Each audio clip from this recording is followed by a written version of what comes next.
have to hit on the beat. Can you tell that we've been playing a lot of Hi-Fi Rush? This is Double Radio Gamescast. As always, I'm your host, Ryan. I'm joined by my lovely cohort of co-hosts, Wyatt. Hello. Alex.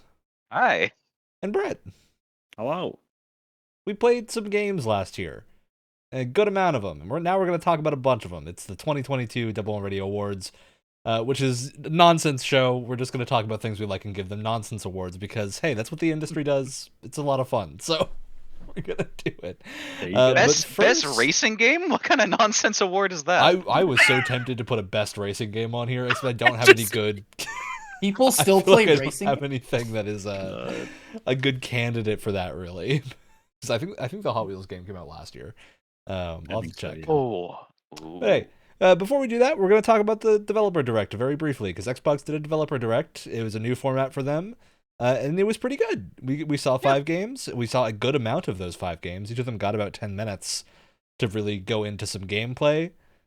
And coming out of that, I think ESO... To be honest, that was the point where all of us stepped away and took a break.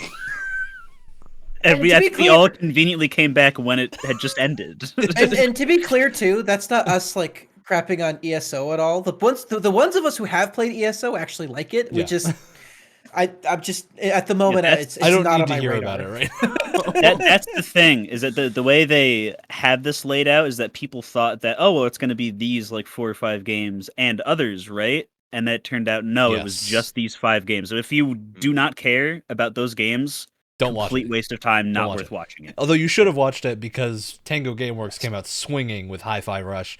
We're not going to go into Hi-Fi Rush right now, aside from saying it's really good and you should play it. It's a rhythm character action game. Passion project by one of the main developers there. It's really good. Everyone on the internet is saying it's really good, and they're right. So go try it. True. We've swapped out Ninja Gaiden 3 Razor's Edge and our Game Pass games lineup for this month for Hi-Fi Rush. So we're going to talk about it more, and then we're going to do another full episode on Hi-Fi Rush after that. It deserves literally that much. Yeah, it's crazy. We have a lot to say about Hi-Fi Rush. Yeah. So we're going to do that at one point. A lot is going to come on that game. The only other thing of note, I really think, is Forza Motorsport looks good for racing fans. I don't think any of us are motorsport racing fans, so not sure that anyone here is going to play it, but it looks good. They went into some really cool tech that they have for how they record the tracks and set them up. That was fun. Yeah. The other main thing was Minecraft Legends looks like a thing. It is tangible. It's tangible. Wyatt and I were, I think, maybe positive on it.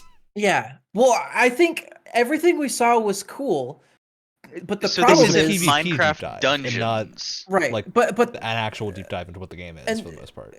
The other problem is they haven't really talked about like the core gameplay that much. They've talked about you can do these things and there's a PvP. Yeah. But structurally, what is this? What's like? I still have a lot of questions about what this is. It feels like when one of us has a games club game that we're really excited to talk about, and we just start talking about it, and then Ryan has to go, but wait, what actually do you do in the gameplay? Except that Ryan wasn't there to tell them to stop, so they just kept going, and we still don't know what the game is. It looks neat. It looks, at the very least, what Ryan and I were saying while we were watching it was, it looks unique, and they're not just like, let's take Minecraft and put it in this pre-established genre. They're like trying to do their own thing, which I can really appreciate. I just wish they kind of let us know what that new thing was a little bit more. And we're not talking about like gameplay. We're talking about the structure of when I pay my price or play this with Game Pass, what am I actually playing? Like, what is the format of this game? Is it like a campaign? Like, what's going on here? They're throwing around a lot of words. They're throwing around this was like, a PvP look, but before it has been said that it's a sandbox game. Like it's been a survival game, or not a survival game, a strategy game. Yeah, there's some strategy elements. It looks like there's going to be some building stuff. There's like resource gathering. There's some kind of like action melee element or something. Imagine if it's Minecraft but Warhammer. What an insane thing. We're gonna end on that. The last thing that was there is Redfall got a deeper dive. into how the game looks. I saw some skill trees that made me happy. They looked nice and not too big, but just big enough to make me curious about what's at the end of them. I'd also say crucially, not no fisheye. That's really a low bar, but some games haven't passed it. So. Yeah, no, I mean, I've been sold ever since I saw. I thought the concept was cool, and then the first time we saw gameplay, I thought that looked pretty cool. This hasn't really changed my mind that much. This looks pretty good, and I'm just happy I have Game Pass so I can play it. We also got confirmation that there's going to be a season pass type thing for this game that comes with additional hero characters for you to play as they get developed down the line. So they're going to have additional, essentially, what it seems like they are as classes. And what they showed, the classes look pretty interesting. So I'm curious about this, but we didn't really see anything else here. This was really the limit. So I think people are really expecting a Starfield news drop at some point because we got a delay with no date as of yet, aside from 2023. Hey, it's 2023. So that means I still get points. Hey, Please. Todd, where's our Starfield, Todd? Where'd you put Starfield, Todd? Buy another Skyrim. No, all right. No Starfield. That's enough time on the Developer Direct. We'll talk about more news next week. There wasn't a ton going on, which means it's time to talk about the games that we played and liked and didn't like this year. And oh boy, howdy, there's a bunch of games in this list. So I want to start us off on a high note and go just down the list that we have. And sort of what game that you played this year was the most memorable? The thing that you don't necessarily have to have liked it. I think all of these are things that we liked, but just something that was memorable to you and stuck out in your mind and you still kind of think about. I'll kick us off with Vampire Survivors. I think Vampire Survivors fits in a lot of places on this list. I originally had it in my best sound design spot because, oh boy, the sound design of Vampire Survivors is peak gambling addiction. But Vampire Survivors is a game I constantly have in the back of my mind, which is definitely not good. It's also not helpful that it's available on mobile. Yeah, which is how I fall in this game. The person that made it is primarily has experience being a slot machine programmer. So that's crazy. I did not know that. What? That's fantastic! Oh, that's fantastic! Oh my god, that's amazing! I love that. You knew exactly how to make every single thing in the game stick in your mind for as long as possible, so you would keep playing it, and it worked. And I've picked up my $3 copy of Vampire Survivors with its $2 DLC, and am thoroughly enjoying it. So I got to give a shout out to Vampire Survivors for being a simple idea executed incredibly well. It looks like there's a new martial arts character available. Oh yeah, I think is that one. You see, I've also since then started playing some of the Survivor-like things that have popped up, the things that are like Vampire Survivors. Oh my god! None of them are as good. Some of them are close, but none of them are as good. It's bizarre that this genre has popped up. That's it. That's me done. The three of you have games to talk about. Alex, you're next along the line. You know what? I was wondering if we were going to do that order. Sure, we'll do it. Do you want me to call on you? Are we in? Sure. Yeah. My most memorable game from this past year is is one of the ones that I picked out for one of our Game Pass episodes. The Procession to Calvary. It has so many things going for it, be it the incredibly memorable classical art style, the Monty Python-esque humor, the pretty good point and click gameplay to it. The very solid writing for being a joke game. Yeah, so many things going for it. Right. Good pick. Good pick. Certainly very memorable. So my pick might confuse some of you here. Mine was Tunic, not because I think it's a bad game at all, but if you remember when we played this game for Games Club, I was like, "Oh God, it's a Souls-like," and then kind of bounced off of it a little. Oh, I do remember that. Here's the thing, though. Even though I kind of bounced off of it, and I was like, "Oh God, I'm just not. I don't want to deal with this." It's a game that really stuck with me even after my little time playing it, which is why it's here, is that it kind of stuck with me for as long as it has, even though I didn't play it for that long. And a lot of that just comes down to all of the marketing for this and everything was like, okay, this is going to be looks just like a straight up Zelda inspired type deal, which I don't think anyone was going to complain about. The game visually is great. You've got this adorable fox character. I think everyone would have been happy with it if it was that, but it's not. It has, as we've talked about before, this absolutely fascinating manual system. And you have to put the pieces back together of this old video game manual, those things we don't get anymore. And just that concept and putting that together while I was playing was so fascinating.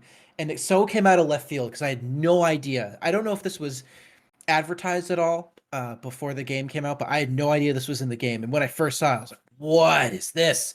And Not it was sure just it it was one of the was. coolest things that I saw last year.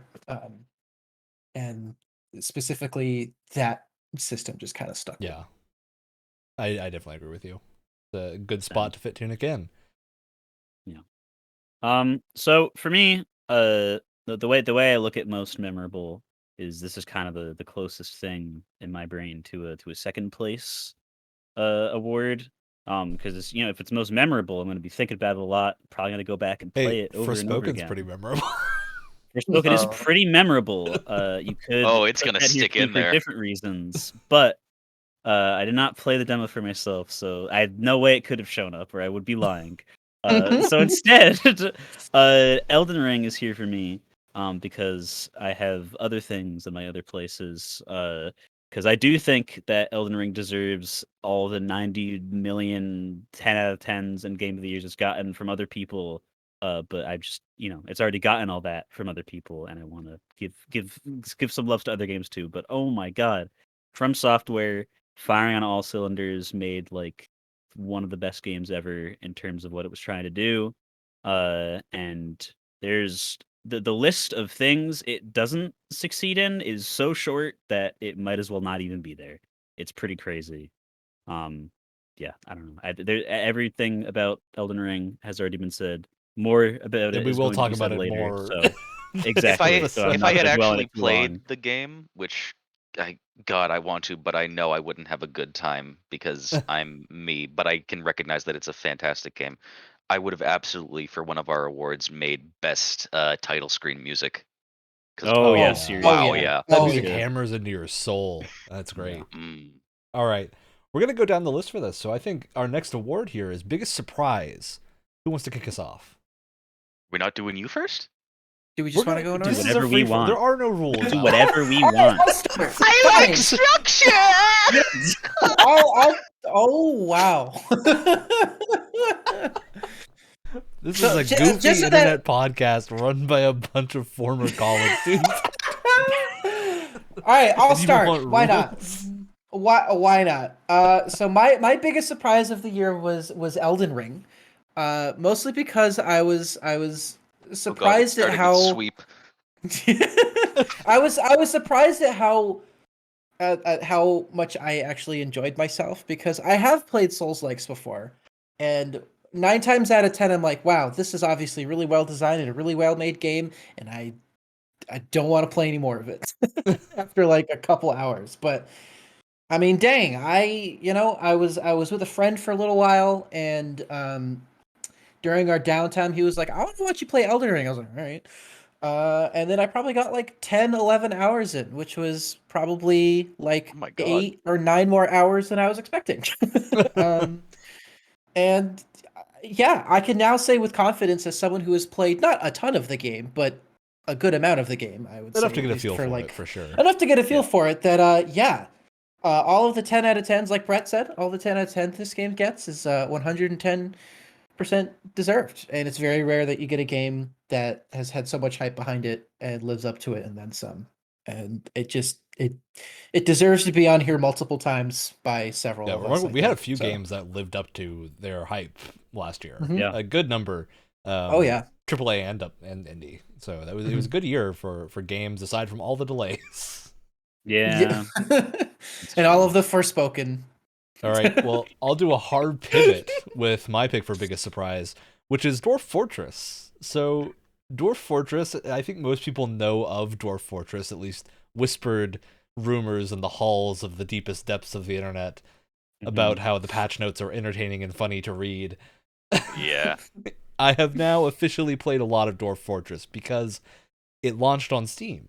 And this time it has art and a UI, and you can play it without having to drill the key bindings into your mind and looking at ASCII art, which, I like ASCII art. I don't like it that much. To try yes, to this decipher lowercase n represents a tree. what is going on in Dwarf Of course. Fortress. But hey, I've played a good amount of the full Steam release version now, which has full art. But the reason I put it in biggest surprise is the way that I wound up playing this game was very surprising to me, and that I picked this up about 2 days before I went on Christmas vacation, or our holiday break over here. And I did not have a computer with me. All I had was a little Steam Deck. And I loaded Dwarf Fortress onto my Steam Deck, and it played perfectly.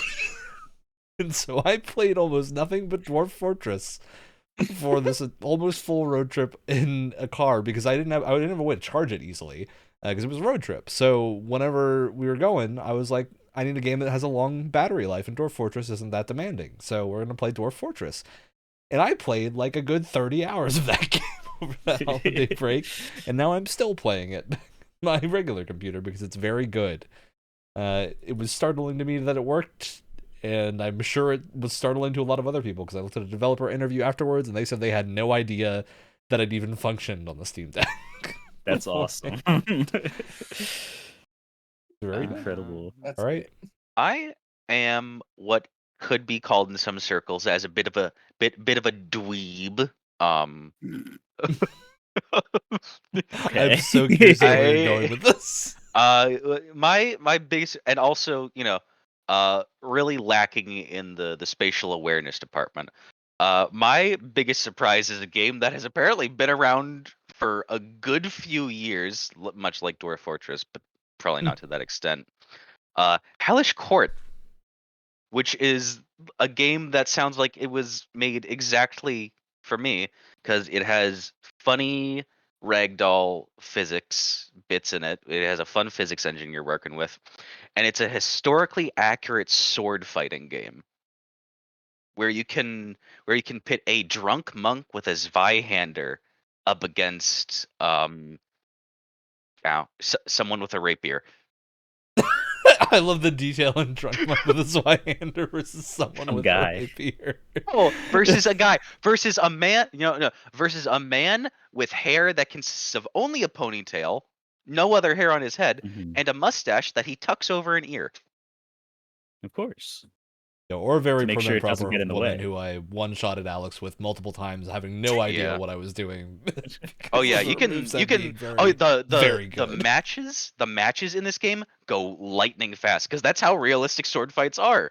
Oftentimes, you will kill someone within the first 15 to 30 seconds, and no one escapes unharmed, and there's a lot of ties. It's one good stab. Oh yeah, it's very fun. A little pokey poke. All right, Brett, what you got? A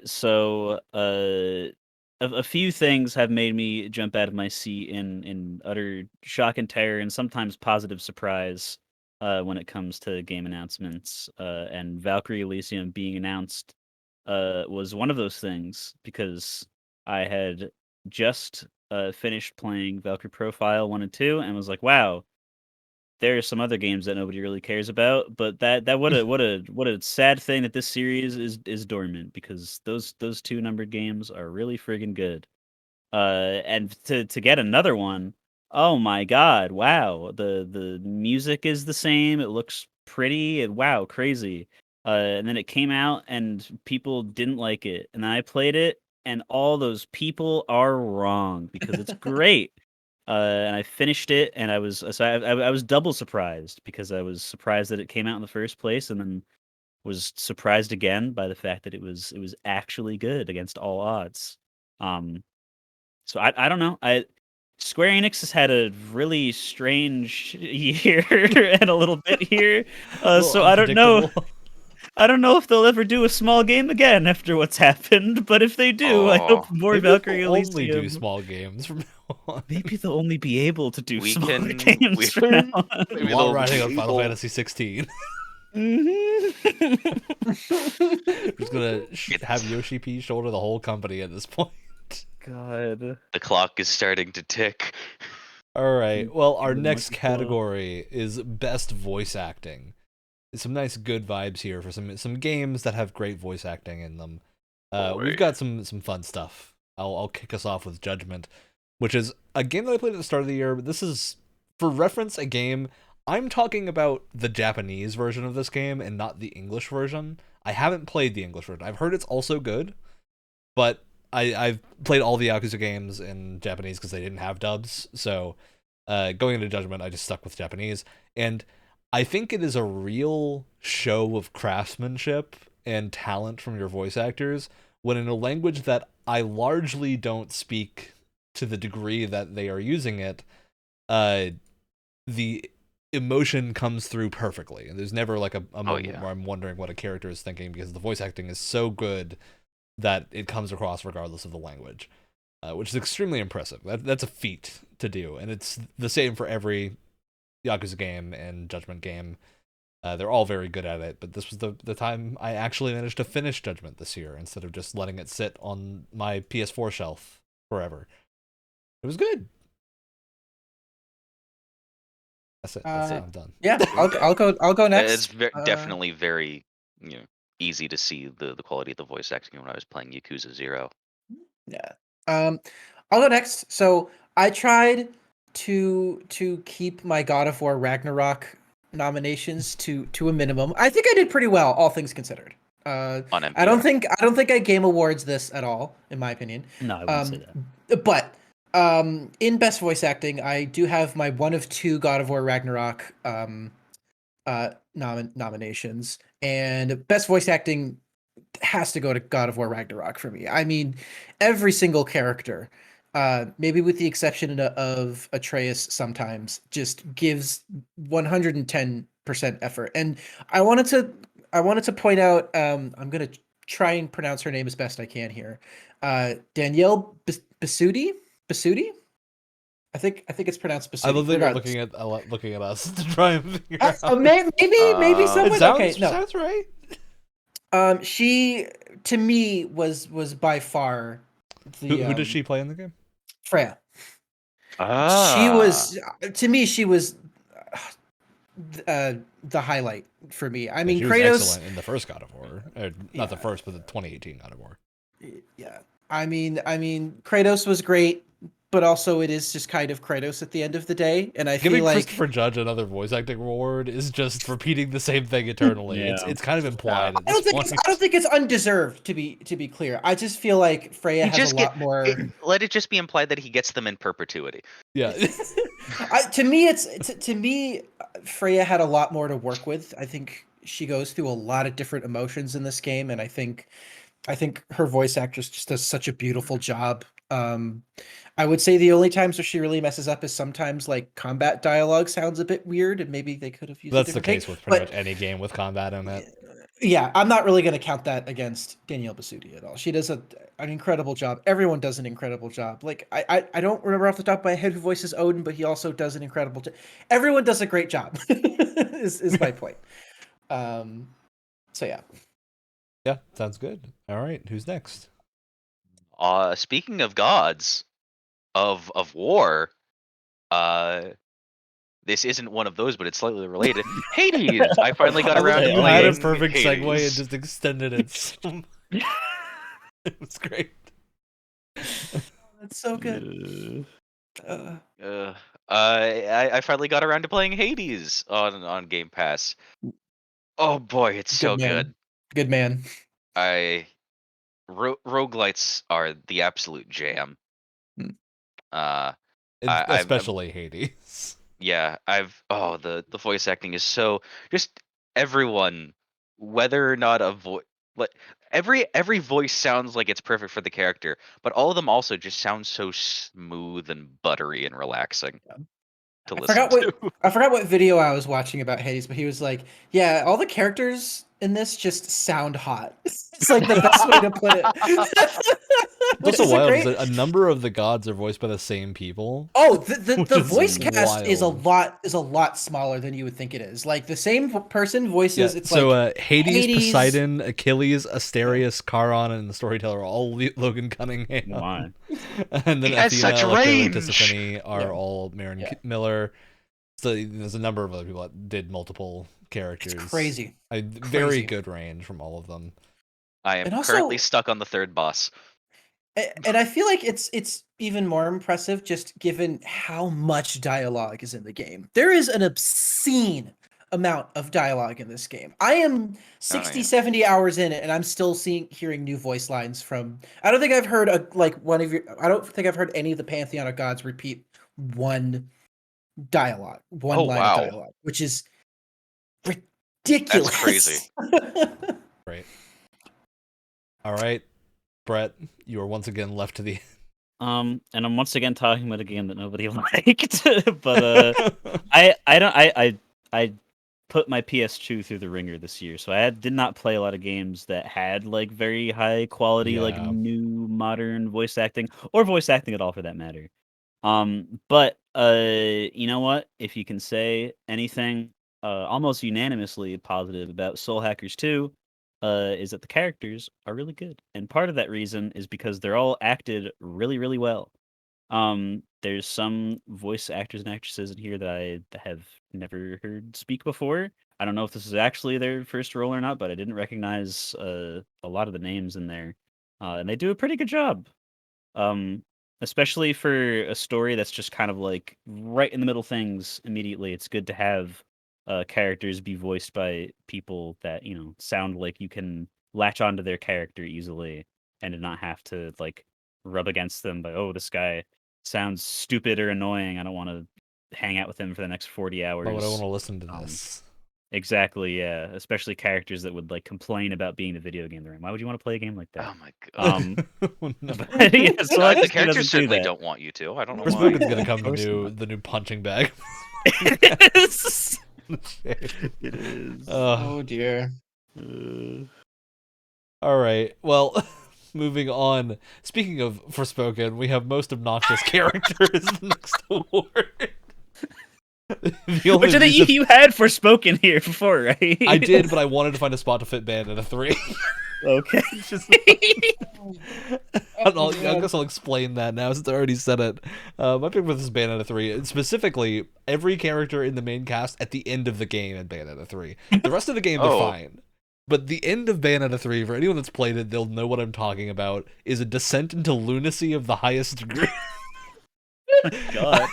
I don't know what the team was thinking. It's truly insane, and every character becomes incredibly incompetent, just extremely obnoxious for like a solid 30 minutes, and it's real bad. I cannot wait to see how they attempt to recover from this in the next game. Because as was revealed, Hideki Kamiya has like 8 of these planned. Oh jeez. No. Oh jeez. Yeah, wild thing. Bayonetta 3 is a very good game aside from that, and aside from a few other minor gripes. It's the worst game in the Bayonetta franchise, but the worst game in the Bayonetta franchise is still very good. So the praise for it is deserved. It just has a really bad ending. The Bayonetta. So for my pick for most obnoxious character, not everyone in this cast has played High on Life. However, everyone here has witnessed me playing the game when we ran into Quentin the Grenton, which is this obnoxious, stupid little alien that floats in front of your character and just talks. Oh, that one. About absolutely nothing. Absolute nonsense for like 20 minutes or something. It feels like 2 years. And at like not a reasonable volume. It's like he's the only person talking, and the game wants to make you no one else on planet Earth can talk, because I remember trying to hold a conversation with you while this was happening, and you had to pause the game. I couldn't do it.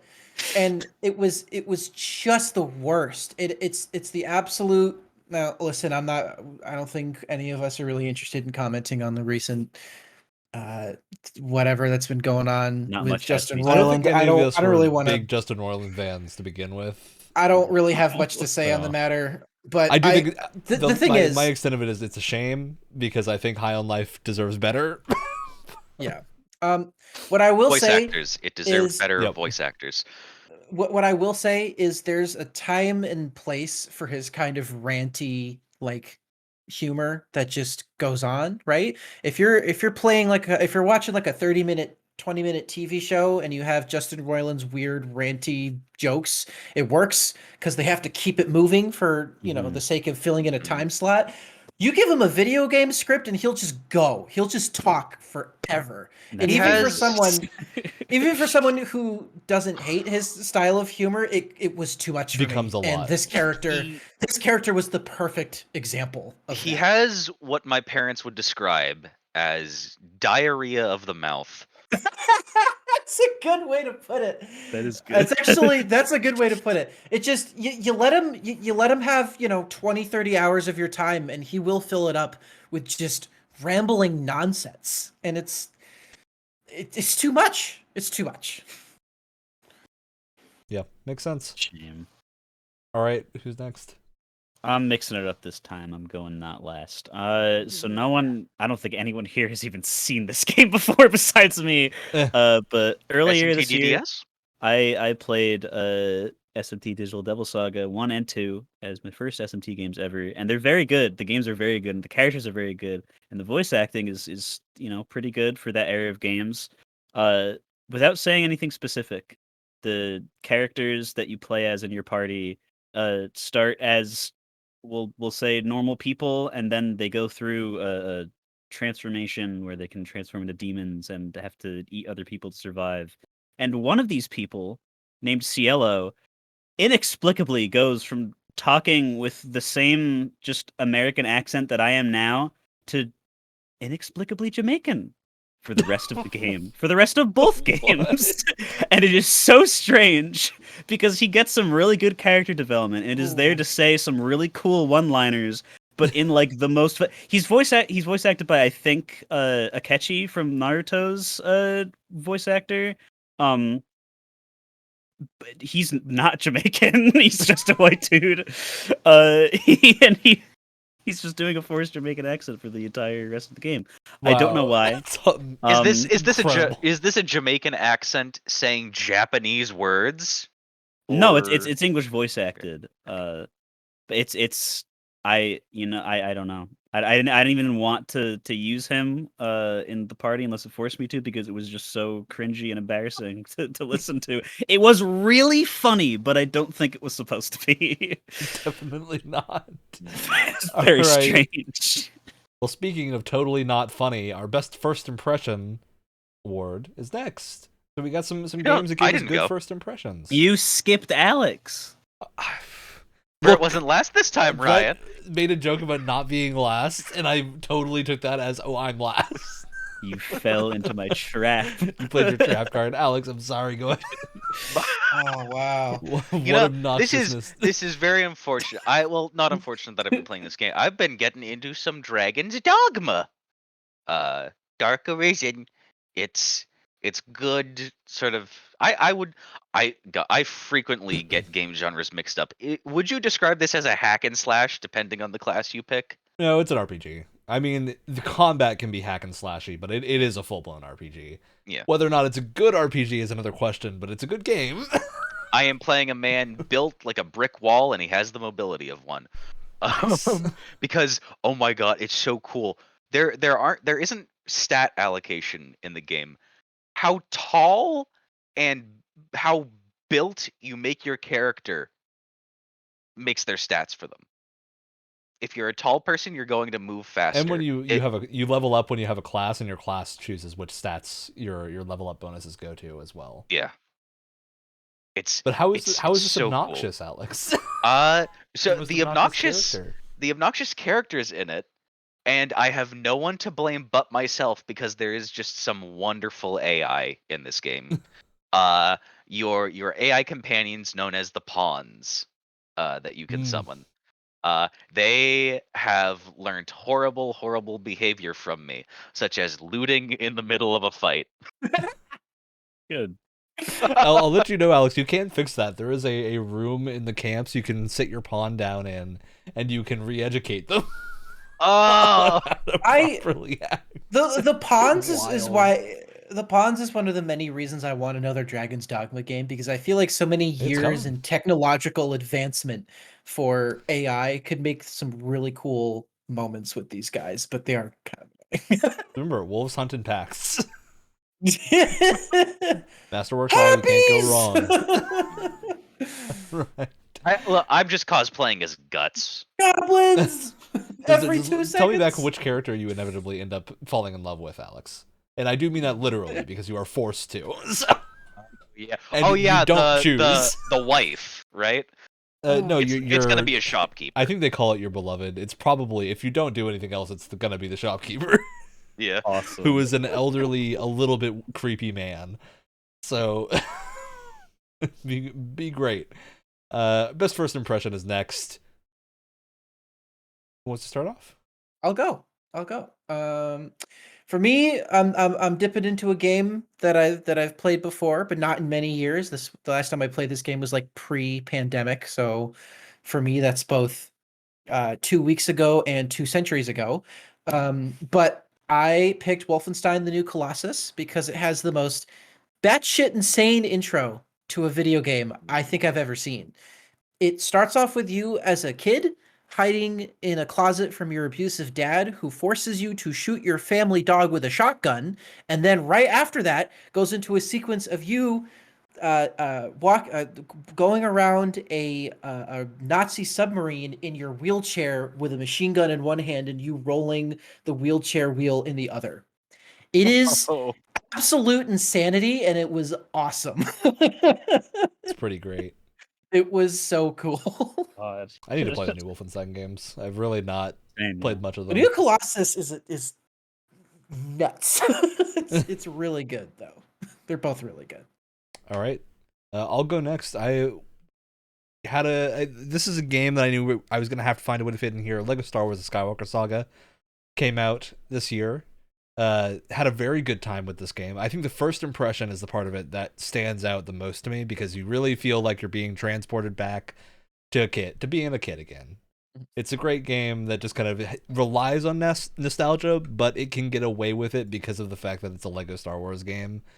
It feels earned. So I think it is relying on nostalgia, but it's a very good introduction. Depending on which episode you play, you get to see like a fun way that they have interpreted the start this time. The only disappointing one, if you choose episode 3 and you don't get to play the chase sequence from the start of the old game where you have the cool space fight, that's awful. That's a terrible decision. That scene should have been in the game. They should have remastered it, but they didn't do it, and I don't know why. The rest of it is great. And I had to find a way to fit it in here somewhere, and this seemed like a good spot for Lego Star Wars. And it's 600-something characters. God. Wow. Ugh. All right, I will not go last again. So you're last, right, Brett? Of course, no one else is here for us three. I don't count anymore. Like I mentioned before, I played the Valkyrie profile games earlier on this year, and I replayed a little bit of the first one recently because it came out again on PS4 and 5 because they had to bundle something people cared about with Valkyrie Elysium before it came out. It did work. So it did work. It really did. Now you can play Valkyrie Profile where it isn't $300 for a cracked PS1 disc, and the first opening like hour of the game is just pure old school atmosphere. Just sitting through that opening cutscene and just experiencing how sad and gloomy and doomed the world is with the Motoi Sakuraba music just singing you to sleep practically. Getting the 50% sincere voice acting by the Pokemon crew. It's incredible. It's really good. It eases you into the world really well and explains most of the very complicated game mechanics to you pretty well for such a weird game. And for something that stays pretty beautiful the entirety throughout, just like, again, the atmosphere really hits it right out of the ballpark from the get-go. So, very good start for that game. all right, well, moving on. Alex, you're next. Yep. He's just gonna be sad about it. Oh my god! Wait! Shh. Oh, I completely lost my place of where I thought I lined it up. I actually The last one that has an X on it. X. Oh, It's okay, yeah, that a makes straight down sense. list. I'm not able to count down on the numbers. This is how everyone knows this is 1, a very 2, 3. highly Oh, I'm produced lost. show. It's Game totally Awards isn't ain't got just a Google nothing. spreadsheet. Game Awards ain't got nothing on us. All right, time for my first will be repeat, the game that we've talked about a little bit at the beginning here, Hi-Fi Rush, for my best first impression, and it kept getting better. Look, I know people are gonna be like, "It didn't come out last year." Well, Alex is almost finished already, Yeah. so it counts. I'm basically ready for our games club on this game. Yep. It's Same. it opens up with at such a good pace. It's such a good pace, and also another really well done thing about it. How they handle cutscene transitions. Oh, You yeah. go from Yes. there are 3D cutscenes, there are 2D cutscenes, and then there is just talking with the word boxes, and it's all I don't think seamless is the right word, but It it's feels so seamless, well even if it blended. Yeah. isn't Yeah, actually seamless. it's insane. It's Because so good to me. whenever, not to stick on this too long, but whenever like pretty much any game up until literally this did something like that, when it would switch between like in-engine and pre-rendered, there'd be like a little hitch or just like a pause for like a second. And at least I don't know if that was your guys' experience on PC, but on Xbox, did not happen. No, nothing. Literally frame perfect Nope. transitions for everything, and I've never Frame seen perfect. that before. Crazy. They use like these magnificent framing devices like puffs of smoke that are happening in the game, or Yeah. comic book panels, because this game has an amazing art style. Mhm. Great introduction. And we're gonna talk so about it good. a lot more soon. Yeah, you can bet. This game's gonna keep coming up for a little while, I think. Moving on. Our next First category roleplay. is Best Side Character. Some characters from games that we've played this year that we really like. And as a note, we did try to avoid putting the same game twice unless there was just not another thing that fit. So these aren't necessarily the only examples we have, but the ones we thought fit best, generally speaking. All right, who wants to get started? I'll talk about my side character. I'll Take do a 2 in a row. stab, would you? I would. But first, I think I always have to treat the customer as king. It's a joke only I'm gonna get. What? It's a bunch of jokes about a character in Yakuza 0 that is slightly after the limit of the time that we played in it. And also batshit insane. Goro Majima is one of my favorite. Technically he's a protagonist, but since he's like the second one that he's a comes side up, character I in the rest consider of him the a side character. franchise, so Yeah. I would allow. I don't think there's a reason to not is allow that. a magnificent, insane man. Perfect. He's great. Relatable. With his little eye patch ponytail. What a good Mm. combo. Which ponytail in the later games does he? He doesn't have a ponytail in the later games, right? He has the Oh no, the- you'll see what the side happens. part. You'll see what happens with Goro Majima in this game. Ooh. It's an interesting journey. All right. I'll go next, I guess, since no one else is chomping at the bit. I chose Fragile from Death Stranding because I've finally gotten far enough in the game to where there are actual characters doing actual things, and Fragile's become very interesting. And I cannot wait to see where it goes because I haven't finished it yet. I'm getting it done on the way to the Death Stranding 2 coming out after the official announcement.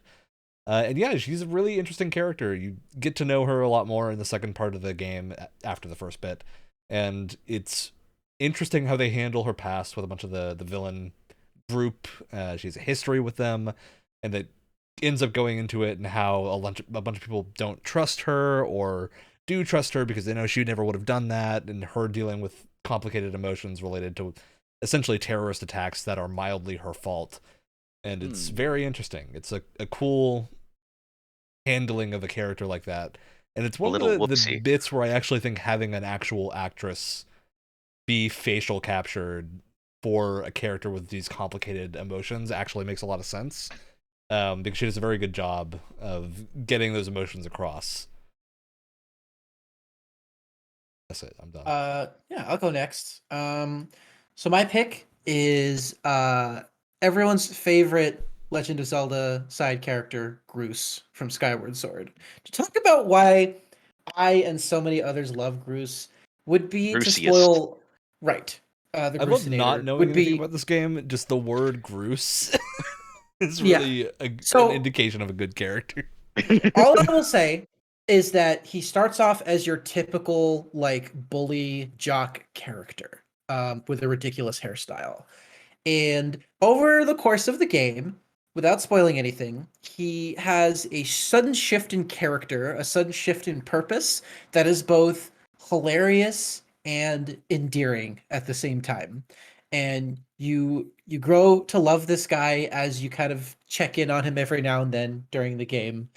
And he's just such a lovable goofball. And I love that he starts off as this like seemingly like stereotypical character, and then he just kind of evolves into his own thing, and I love him, and he's amazing.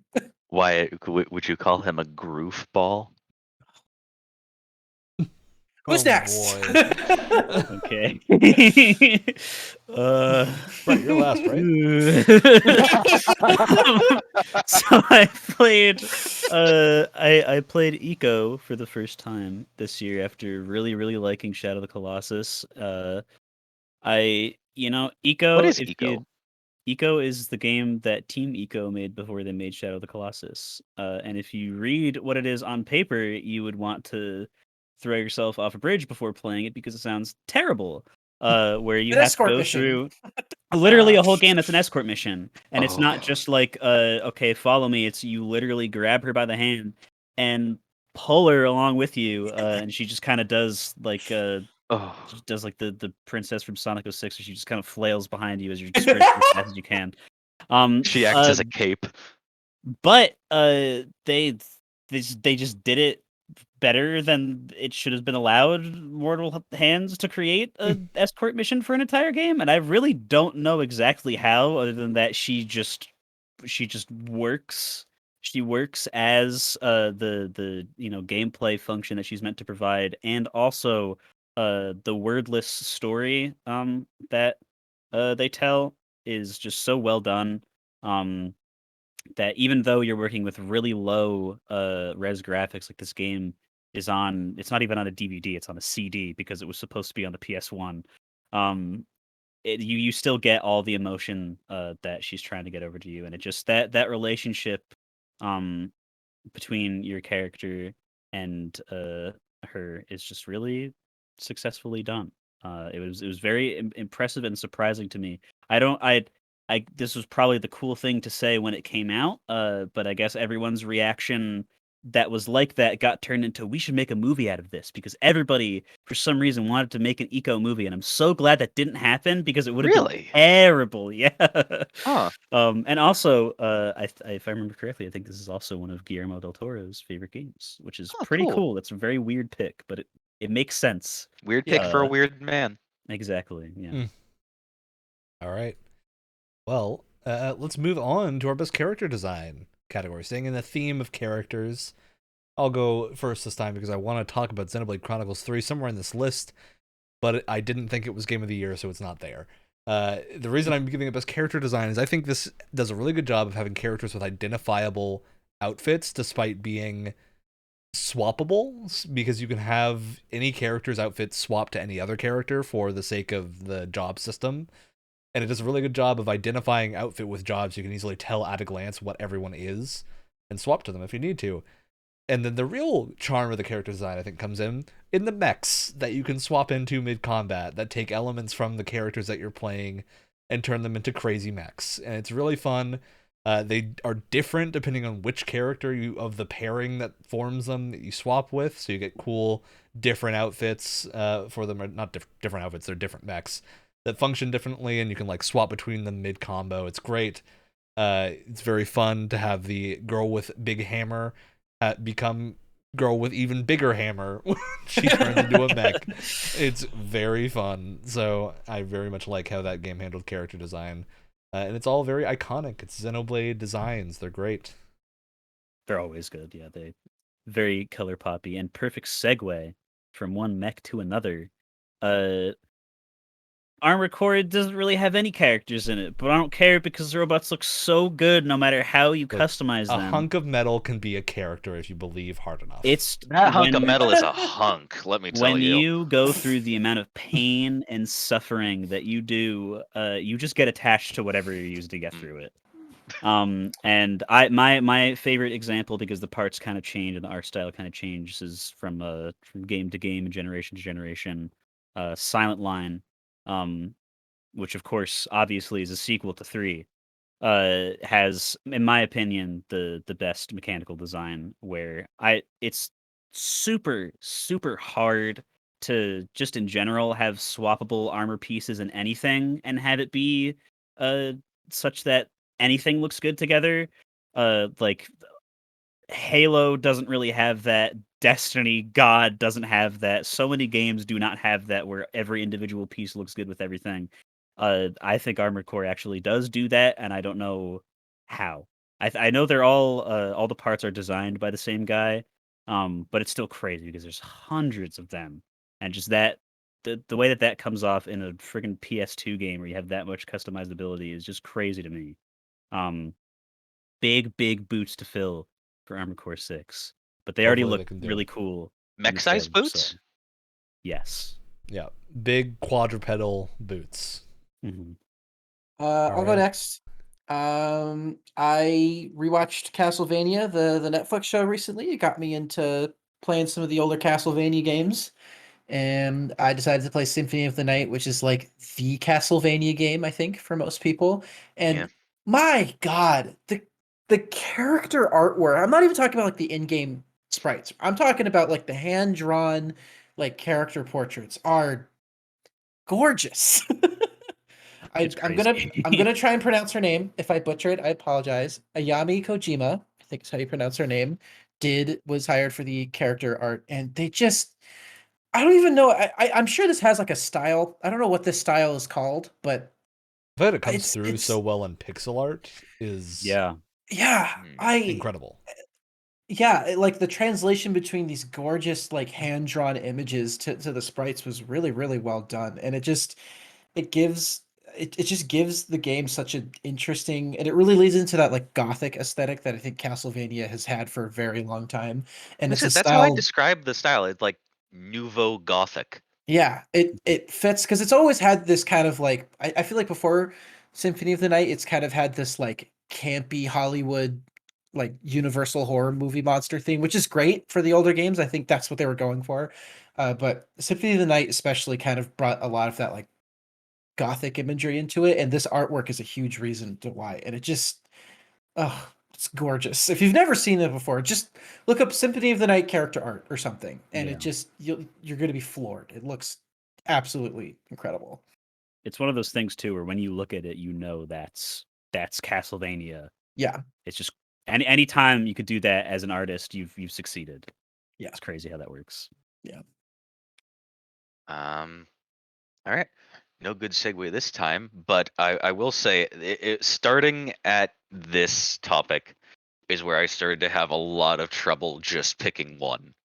Because Yeah. I'm an indecisive guy.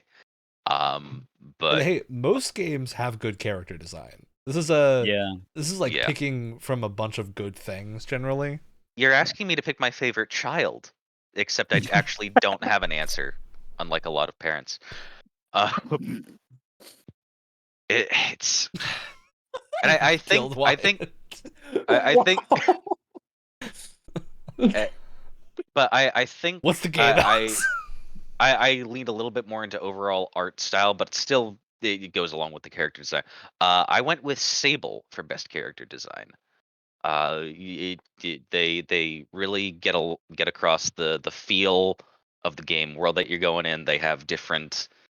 There's the feeling of different little pockets of like subcultures too that they get across in this like really interesting desert, like pretty heavily implied post apocalyptic landscape. It's they're so beautiful and so I definitely say unique looking as a game, but also unique looking as characters, and you're instantly able to tell who does like what type of profession or thing, because that's one of the things that the functions of the masks are, which is a theme of the game. It's very fun, very Yeah, very it's also great to fit character pretty to design look into at. theming. It's always a mark of quality. All right, moving on to best sound design. A lot of good things here. I think a lot of games this year had great sound design. I'm going to start with mine because I think Wyatt will also have something to say on it. I chose Warhammer 40k Darktide, which is a game I haven't played past the beta, but the beta, the main thing that I thought was really good was the sound design of, man, you feel those guns thumping when you use them. I'll be honest, I don't really remember. Oh no! Oh, Wow! I had such a I remember knee-jerk you were the one who negative. told me that the sound design was really good, and then I started paying attention. Listen, you know what? Listen, probably in the moment I noticed it, but I had such a negative knee-jerk reaction to playing this game that it's just kind of washed To be from my fair, memory. I have not played it since. I did not enjoy my time with the beta very much. I played it. I've played it on Game Pass a little bit, and like all of my issues still persist. To be honest with you, This is breaks I'll my try heart, it in a year but- game. breaks my heart. But I did want to include it here because I think the sound design was really good and represents the area of Warhammer that they're going for very well. wait, does Darktide have a bolter in it? Yeah, I don't it's got some Oh, bolters. okay. Nice thumpy bolters. I'm never sure which one's the one where it's the sort of a little less technological one where there's the sort of pilgrim looking priest Oh yeah, character. like zealot Yeah. outfit. The Sigma! one I really like in Darktide is the las guns. I think they did a really good job with the las guns, having that like lasery pew, but like threatening in a way that you can't make with your mouth. Like the laser hum, that sounds great. The charge up. Well, speaking of chunky sound and guns, I picked Call of Duty Modern Warfare 2. Modern Warfare 2019 had incredible sound design, and Modern Warfare 2 2022 is no different. I think they nailed it. I think it's the sound clips they use are just really detailed. They have a lot of like, and like you said, they have a lot of like kick, a lot of bass to it, which is great. And just the stereo imaging is really really nice. Like there's a couple of moments where like because I'm using like surround headphones, right? Like I could hear someone coming up behind me, and it actually saved my ass because that's just how That's great. well their directional audio is, and it. It's just so well done. It's like it's one of those things where like there's not much to say. It's just really well executed. Yeah. You know what I mean? Especially because like it's as good as it was in the last Modern Warfare game, which is good Yeah. to see because it was really good there. It'd be a shame if they, just like drop the ball with the sound. And they didn't really need to make much improvement. It's just as good as it was, and that's not even a bad thing because there's not much to improve, at least by today's standards. So it's really, really well done. We're gonna go from good to gross and Baby paste. Hey. we're gonna get ready. Baby paste is making a comeback, baby. It's back. Baby I think we might be close to like 10 weeks in a row where baby paste was mentioned at least once during the podcast, and we're gonna keep it going. Now. Exactly. It's thematic. Dead Space came out this week. That's got some baby paste in it. It's true, for sure. That's I right. think two more than one. I forget if Ryan. one has any babies in it, but Scorn is you might not like the gameplay of the game. You might be a little bit very confused at the narrative, but I mean just everything artistic about it is just firing on all cylinders, like crazy. And the sound design, I think, is the same. I don't know what they used to capture the atmosphere and sound of an emotionless, lifeless brown void, but they did it. And it's horrible, and I love it, and I really hope that whoever they worked with to get this sound keeps doing that because they maybe do that it isn't really well. traumatized. I wonder Yeah, how that hard too. it was to clean the Foley booth afterwards. Probably a Oh lot my of watermelon, God. I imagine. A lot of watermelon. I hate A lot to be of the squishies janitor. around in It's buckets. Positively squelching, I would Ugh. say. I Yeah, just listen. yeah. I'd hate to be the janitor working that shift. Let me tell Horrible. you. My God. All right, well, Brett, you were the last one, right? So He's gone mad. A game that I have certainly not talked enough about that deserves to be talked about a lot more. Trek to Yomi, which I think I was like planning on making the Game Pass pick for a couple months in a row, but never got to it. So good. It really feels like you are in the Japanese spirit world. When you get to that point in the story, it's oh boy, I never thought a side-scrolling game could not could do atmospheric horror so well. I mean, it's hard. That is a difficult Yeah. thing to do in side scrollers. I'm Yeah, looking forward to playing this at some point. Honestly, one of the most beautiful sounds besides the ambient combat music, like ambient combat sounds going on around you, is just how varied the wind can be, because that's a big element of the sound in here. It comes across really well. All right. Also, fantastic swordplay. You all should play it if I don't make you in the next Game Pass month. Well, moving on to our best soundtrack. Look, I'm not going to put anything here. It was snubbed at the Game Awards. We're bringing it back. It's Metal Hellsinger. Yep. Absolutely. Double The only recommendation. reason- Yeah, Yeah. I did the same thing as Rye. We both had to recommend The only it 'cause it reason was that- so good. The only reason it's not there for me is because you two already picked it, and Yeah, it shows I the would level put of some it. other things up in the running. But yeah, Yeah, it's bizarre. It got snubbed last year. I can already tell you this year it's probably going to be Hi-Fi Rush. So Yeah. there's look, music games get the soundtrack right when they do it good, and Metal And it Hellsinger is very deserved- good. see It Ryan, you deserved say the best soundtrack award You- because it's a game based solely on how good the soundtrack is. see that's the thing, Ryan. You say that Hi-Fi Rush is going to win, but we were also saying that about Metal Hellsinger, and it didn't. Oh, I don't care So- what the Game Awards for, does. for us. For us. For us. Okay, I'm telling you now, okay. I will be stunned if something tops Hi-Fi Rush's Yeah. soundtrack for me. But yeah, Metal Hellsinger, I was furious when this didn't win Best Soundtrack, because it's very rare that a soundtrack affects game development and like game design.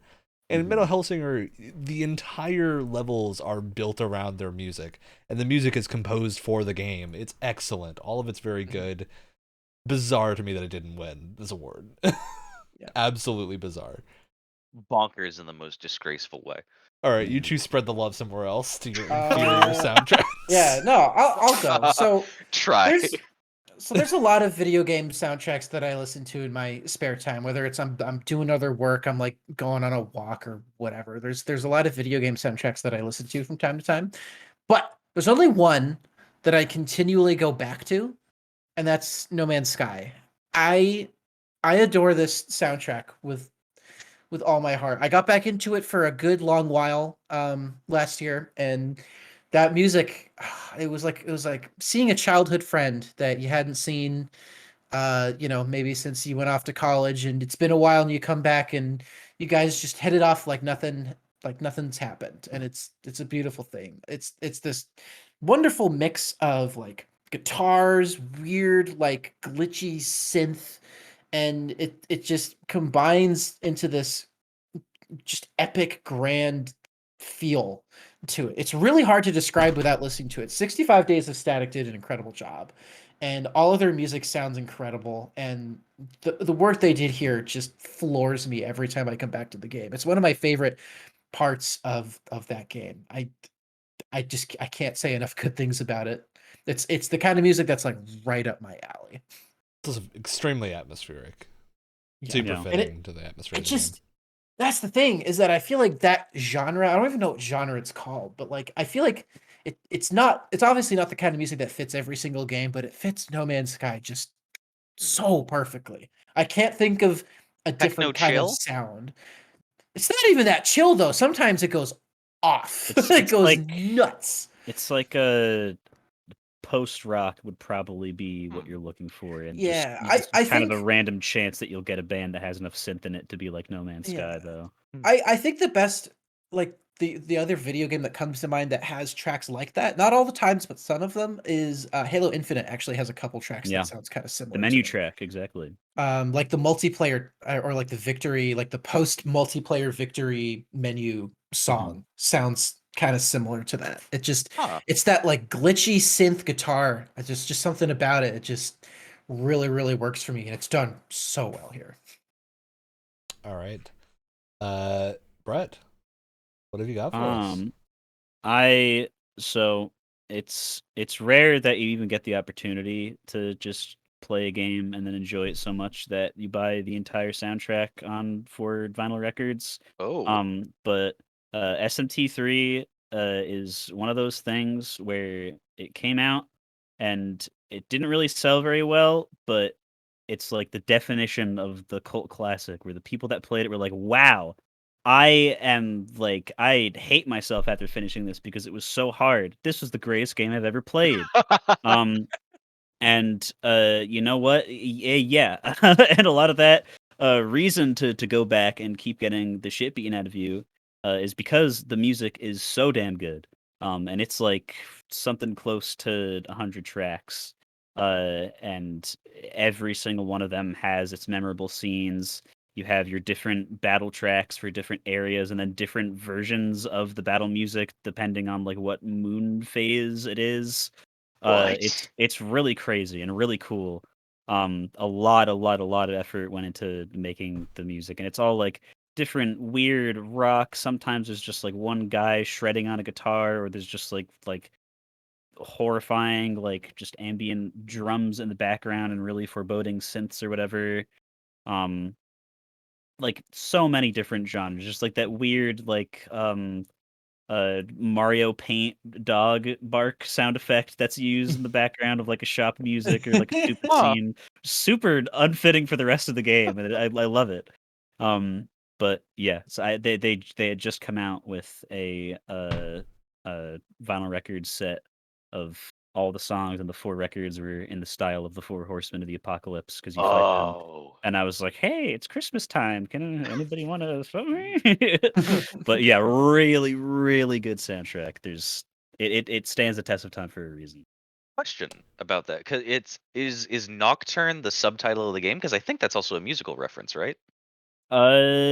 Nocturne. It's called Nocturne because the first 2 SMT games did not come out anywhere other than Japan. They were like, "Well, if you just put the number 3 on it, nobody in America is gonna get it, so we just got to call it something else."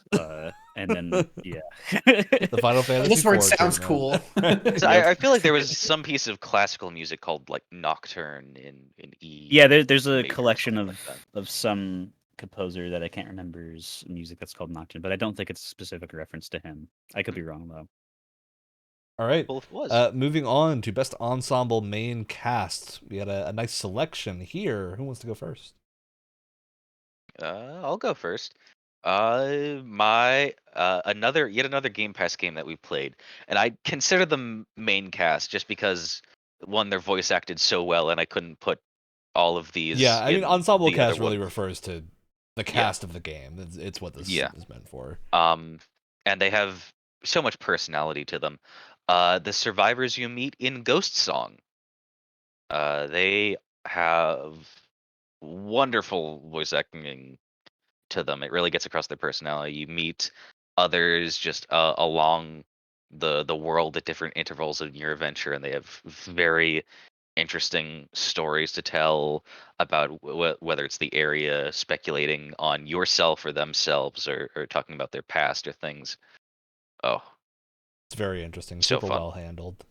Yeah. Very well written, yeah.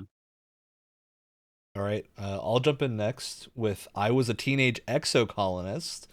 This is a game that I played because it was up for one of the Game Awards categories, and the name seemed funny, so picked it up and played it. And proceeded to beat it Oh, you're twice sad. within a weekend. It's very good. It's a point and click, largely adventure about surviving as a teenager who has arrived on an alien planet on a colony ship. And your small colony is trying to survive a very harsh world that isn't adapting they aren't adapting to, and so you're having to kind of try and help your small community survive, and it goes horribly wrong, and that's the what the game is about largely. Oh. And it's very choice based. There's tons of different endings and ways that you can affect the story. You like have a bit of persona stat training in it where you're spending your time interacting with different characters and raising your relationships and statistics to like adapt to situations that will come down the line. It's very good. I think the entire main cast is great in that even some of the characters I really hated at the start, because you're supposed to. It's a bunch of 10-year-olds who just landed on a planet and are fighting with each other. So of course some of them Oh, are it's not Lord of gonna the be Flies. Oh great. no. Well, they're not all. They have like parents and stuff. It's not Lord of the Flies, but it's you deal with stuff that's like, oh, that one girl's really mean to me, so I don't like her. And then you become her friend, and you realize, oh, she's not actually that mean. She just has a really bad situation, and so it delves into a lot of relationships like that. But the thing about it is that you can miss entire bits of them because you won't be able to interact with every character on your first run through. So these Well, that's entire plot lines that replayability you at end up its core. missing. But it ends up wrapping all of them together very well, especially on the second playthrough when you kind of know what you're doing and who you should interact with at when to kind of get the situation to turn out better than it should. Yeah, it's great. It does a great job of showing how these different characters change as they grow up and how they interact. It's very fun. All right, who's next? I'll go next. So this was a tough one for me because I really wanted to put God of War Ragnarok here, just because I think all those characters are great, and in terms of games that came out this year, it is my favorite ensemble cast. However, I really wanted to limit my God of War Ragnarok nominations. So instead I put the next best thing, Deep Rock Galactic, because those dwarves are just, they have the best one-liners. Their voice actors go 110% at all times. And I can't believe you'd leave out Molly like that. while you listen, that's more of a side character thing, and I already talked about Bruce. Okay. Molly's no but Bruce. I hope Molly can understand Yeah. that. Listen. We all listen. As a seasoned miner, I do love Molly, but she's no Bruce. But you just, as you're playing the game, you just grow to love these guys. You know what I mean? Like they're just so charming. They're so ridiculous, and they never take anything too seriously. And their constant whining is very endearing, and it just and they're great. It's like they don't even have names, and I love them so much. And it's a great kind of cast to have when you're going to be playing that game for as long as some people have played that game. And the fact that you never get sick of them is really an accomplishment. Even though they don't even have names, they don't, I wouldn't even say they have personalities, but the fact that you're just with them for so long and you never grow Their tired of them personality is dwarf. Well, and Yeah, you don't it's- get sick. You don't get sick of their repeat dialogue either, because you were talking about how you've almost never heard a repeat line in Hades, and this is almost the exact opposite. With they have a limited amount of dialogue, but it's still so fun to listen to. yeah, because it's just so well voice acted. And it's they're fantastic. I love them. All right, Brett. Okay. Continuing on the SMT train that I have set myself upon to die on. Persona 3, I played that for the first time this year as well, and it's such a large and well acted and like tragic group of characters. That game is so sad and horrible because everyone is so like realistic, and it's weird things to be realistic about, like little things that you wouldn't think people would pick up on in a conversation or like while you're hanging out with someone. But for the first game in the series that did social links, my God, what a like crazy successful um first attempt, because it's like I don't think there really was a character that I like disliked that, I wasn't supposed to in that villain sort of way. Um and all of your friends or whatever, the way they interact with each other and go from like people that are just kind of like, well, we all live in the same dorm because we're all part of the same club, to yeah, we're all ride or die together, baby, and we're best friends and we care about each other, like that. They do that progression fantastically, It's a in a hallmark game of full of really Persona. good things. Yeah. Persona 3 That's is, I think, a why. standout cast on its own too. Yeah, seriously. But that's a big part of why like my brain is almost like not ready to accept that another persona could possibly be better, because I'm too attached. It's not even Maybe any other not better, game's but fault. different. Persona 3 is a high bar. It is. I do super think good at least game. Persona 4 meets it, and 5 comes, if not meets it, is very close. So Yeah. Are there got a any lot of good whisperings of a games left for you. P6 being developed at all? Oh, it's gonna Some- happen. They I mean, literally have to. Atlas Yeah. would be the dumbest company on the It's planet like not to. They're a close, huge but cash they would cow. be the dumbest if they didn't do that. All right, Yeah. moving on to our best antagonist. And look, I'm gonna get we got some facetious answers here for good reason. I think a lot of this is actually the reason I put this here is not because of what it is, but more because I didn't play a lot of games this year that had one big antagonist, or like one memorable antagonist. It was a lot of stuff where things were like concepts, or it was Things a got more sequence of esoteric. bad guys. It was like a lot more thoughtful type stuff. Yeah, I don't think that most things fit well here. At least that I finished. 'Cause I also think best antagonist kind of you want to finish the game to say best antagonist because the ending is typically where they really make or break how good of a villain it is. And I didn't finish a lot of games with main villains this time. Like, even Xenoblade, the main villain is a group, and so I'm like, I don't want to really count them. So I chose Platinum Games for Babylon's Why would you Fall. want to do that? And I'm going to include Bayonetta 3 as well. Platinum, at this point, is their own worst enemy. In that they are making some really strange decisions that seem to be guided by, I don't know, maybe a Ouija board somewhere. It's truly unknowable what led to Babylon's Fall. It's gone now. Babylon's Fall is being ended, so Yes. it fully stopped. I don't Keep it in the understand company what of addicts happened. surrounded by hard-boiled eggs to keep it appeased. It's wild. 'Cause I think What? especially I am loath to bring up Hi-Fi Rush again, but Hi-Fi Rush is peak Platinum Games, not made by Platinum. And it does make sense because Mikami and a few of the other people at Tango Gameworks are ex-Clover Games people, which is the studio that Platinum was formed from. So a lot of them have some shared history in action game development, but Tango hadn't been working on action games until now. They hadn't really done anything like a Platinum style game, and now they have, and it's really good, which is a shame that Platinum's output this year was not up to par with what I think a lot of people were expecting. Not to say that Bayonetta 3 was bad, because it certainly wasn't, but Babylon's Fall was. Babylon's Fall was a disaster. I mean, do better, or other studios will. Exactly. I just don't get, because normally when a game studio fails a passion project, the passion project is like a cool idea. Babylon's Fall is like a free-to-play money microtransaction pit, except it's full price, and you don't have. It looks and is also terrible. A subscription thing. I don't think it had a subscription. I think that got scrapped, but I think it's safe to say. I think it's safe to say Square Enix has had a rough couple years. It's strange because I don't know who conceived of this game and why Babylon's Fall was made the way that it was. Someone in corporate. But the thing is, every bit of information that has come out leads to that not being the case.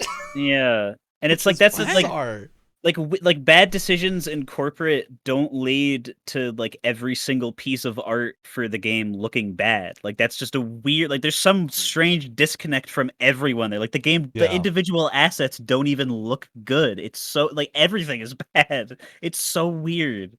It's so freaking weird. I want to know so badly how Babylon's Fall got to become the way it was. Because this is like a situation, it can't be like a 343 thing. It has to be some weird behind the scenes stuff was going on. I want to know so badly. I don't think we ever will. We could do, as I was going to say, either we could do like a fun little research video essay on it, or we can hope some other YouTuber does. Well, the thing is, like, the reason those video essays work is because those people tend to have ends that they can question. Yeah. For things like this. Unfortunately, I don't have an end at Platinum. Jason Schreier. Hey, buddy. We're spoiled. I've become spoiled from the one Anthem expose from years ago, and I still think that we just need to just clone Jason Schreier, put his brain into a computer, and just set him upon every AAA studio out there, so we just know. I need to know what happens with Babylon's Fall. I need to know what happens at 343. I need to know what happens at every single AAA studio where something goes wrong. Otherwise, I'm gonna feel stupid and just keep making up theories that are crazy because they're more fun than whatever actually happened. I need Do it to for the know. Schreier. And speaking of 343, Wyatt. So Uh-huh. okay. 2022 has been a roller coaster year for me in Halo Infinite. All right, and to be clear, I still really like Halo Infinite. I still downward plunge for the game itself. Right. I still play this multiplayer from time to time. There are times where like I really get into it for a while again and I hop back out again. But 2022 should have been the year where 343 was like, "No, we're committed to this. We're going to fix these issues. We're going to, you know, we've heard your complaints. We're going to try and address them as best we can." This was a year of healing. It should have been, and it wasn't. Their continual like just inaction in terms of fixing what people in terms of fixing these issues in Halo Infinite and adding content to it has been so frustrating to watch as someone who thinks this game has so much potential and has also been someone that's stuck up for 343 in the past, even though maybe there are times when that maybe wasn't advisable or maybe they didn't deserve it. But it's just pains me to see a game with so much potential just not receive the attention that it needs. And I've always felt as though the best villains in any story are ones that really connect with you on some level, and not just I'm a bad guy because I'm a bad guy, but one where you can understand or one where you can sympathize with them in some way. And that's 343 for me. It's like you guys have me and you guys keep messing with me, you know? I mean by the end of the year we've gotten some decent updates for progression and stuff that should have been there such a long time ago. It shouldn't even be like this to begin with, but that's a whole other discussion. I don't know if that's sequencing. sympathy. I think that's Stockholm syndrome. Yeah, you know what? Maybe. You know what? I'm not even. I would know. I'm a Destiny player, Wyatt. Oh my god. That's a good comparison. Hey, Yeah. what comes around goes around. Bungie and 343 are in a constant loop. Yep. This was my year where it's like if 343 doesn't pick itself up and make a comeback, I'm gonna start losing hope, and that's where I'm at right now. You know, especially with all these layoffs and stuff. God knows how much that's affected behind the scenes. Yeah. Just the absolute glacial pace of everything. It's just you have an entire studio of people. Their entire purpose, this studio's entire purpose is to make Halo games. And you can't most even of them get are out. probably Halo fans that really want to make a good Halo game. But wouldn't it be funny if they hired people specifically because they didn't like Halo? Don't forget they did the that. Netflix Don't approach. forget they did that. They did did that. And the Netflix. No way. It just pains me because I know that there's a lot of people that, whether they're Halo fans or not, are really talented and good at what they do. You know, a lot of the armor sets look fantastic. I think that the gameplay is so just silky smooth and it works so well. And when you're just playing the game and all this stupid progression garbage is not in your mind currently, it's such a fun game to play. They nailed the sandbox. Mhm. And just to see them do nothing with it, just it makes me really sad. It's infuriating. Yeah. For every It's little like, bit you it makes guys- you sad, it makes me pissed. For the first time, you guys have something here that I think most Halo fans from a gameplay perspective can be happy with. But you gotta keep going. You can't just stop. You have to keep going. No, stagnate. All right. Well, I'm done. let's move on to the best antagonists are actually from video game. I think Alex, yours might be a spoiler, but feel free to say the most non-spoiler version of it that you I think can. because I haven't finished the game yet, so I don't think I would know too much. I'll say the name. Best antagonist for me is from God of War Ragnarok. Odin. He's a even from the really first good cutscene. villain. Yeah.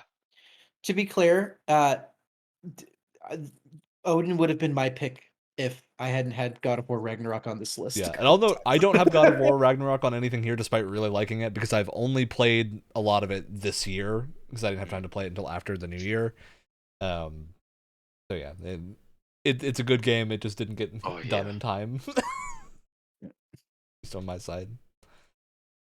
Anything else on Odin, or are we moving on to Brett? I shouldn't say anything else. All right, 'cause that Brett, could take it ruin away. All right. I don't think I have to hide anything about this behind spoilers because I was the only person to not have played Final Fantasy VII on planet Earth until this year. And Glad you finally joined us. you know, I think this is one of those things where of all categories, this was the one where I had to be like, oh, there's probably better examples somewhere else, but I'm trying to keep as many games in here as possible. Because Sephiroth is good. Sephiroth is really, really good. He's not my favorite ever. I'm sure the reason he's hyped up so much is because a lot of people played this when they were a I like kid, his and it wrestling makes move. sense.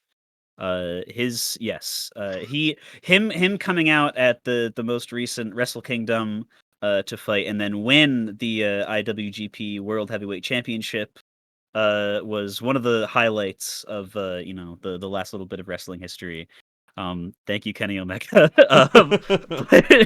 But, If we were doing a wrestling list, Kenny Omega would be right there, right there. Oh my god, yeah. But he's something that stands the test of time, and every single thing that people say about him, it's just true. He's threatening, he's mysterious, he's just like absolutely insane. And his story is really, really well told in a game that doesn't have any voice dialogue in it, which is crazy. And have you seen the way that those character models look? It's like silly even Polygonal. for PS1, and I like low poly stuff. The most interesting thing for me was like seeing how he compared to um people's complaints about him in 7 Remake, and think I don't think the people complaining about him in 7 Remake have played the original game because he's just the same. It's really crazy how well they were able to like just do that one-to-one adaptation because like he's just such a bastard. He's like He's a a force sneaky of little nature. asshole. Yeah. That scene that everyone talks about where this environmental hazard you have to rush past or it'll kill you in one hit. Oh, The big snake or whatever that you have to go across this big pond or it'll kill your whole party or whatever. And you get to the other side and there's just one that's just speared to death on a giant tree stump. And Cloud's just like, "Whoa, Sephiroth did this? Whoa!" And it's just okay. This guy's serious. I understand now. That's not I messing understand around. the level of the threat we're dealing with. Exactly. Yeah, I don't know. He's good. He stands the test of time. I couldn't really think of too many other better examples for It's really funny when you antagonists. play Crisis Core and everyone refers to him as a hero at the start of the game. oh, It's really, oh it's really, no! I can't wait to see the turning point.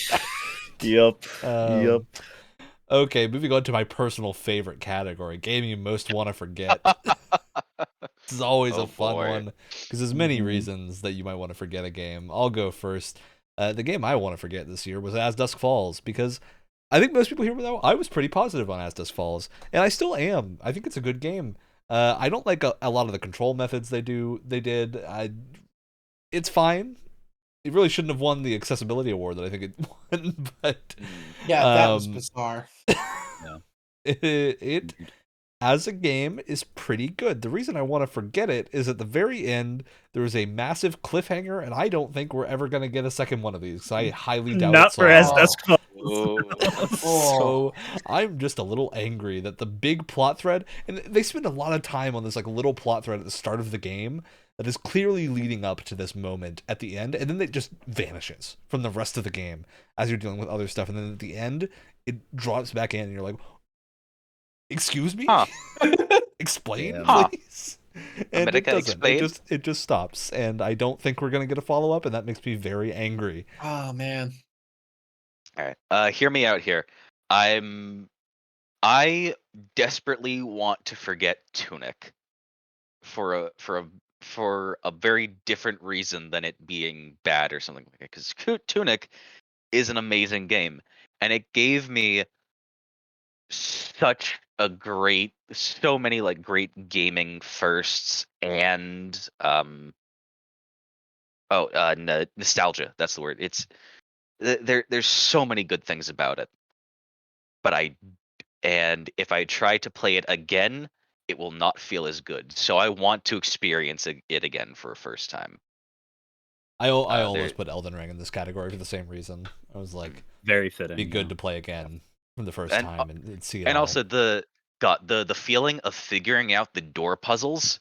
Oh my god, that was true ecstasy for someone who likes puzzle games. I'm just like,